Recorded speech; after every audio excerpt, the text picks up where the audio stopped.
एक दिन कोको पांडा जंगल में घूम रहा था कि अचानक उसने झाड़ियों में कुछ चमकता हुआ देखा। तजस्सुस के मारे वो करीब गया और वहां एक सुनहरी चमकती हुई छड़ी देखी। कोको ने खुशी से छड़ी उठा ली और सोचा कि शायद ये जादुई है।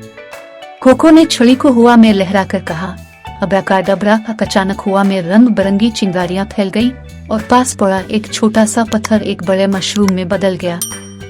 कोको की आंखें हैरत से खुल गईं। वाह, ये नाकाबिले यकीन है, उसने सरगोशी की।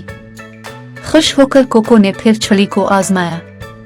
उसने एक दरख्त के तने की तरफ इशारा किया और कहा, कैंडी में बदल जाओ, और तना रंग बिरंगी टाफियों के ढेर में बदल गया।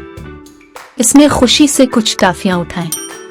फिर कोको ने अपने दोस्त लूलू गुलहरी के बारे में सोचा।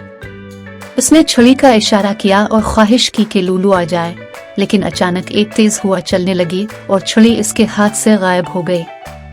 मायूस होकर कोको ने घर वापस जाने का सोचा, लेकिन रास्ते में इसे महसूस हुआ कि किसी ने इसके कंधे पर हाथ रखा है। जब उसने मुड़कर देखा तो वहां जादुई छड़ी हवा में तीर रही थी, पहले से ज्यादा चमक रही थी। जैसे ही कोको ने छड़ी पकड़ने की कोशिश की, वो चिंगारियों में बदल गई और उसके हाथ में सिर्फ एक कैंडी रह गई। कोको हंसते हुए बोला, लगता है आज के लिए इतना ही जादू काफी है।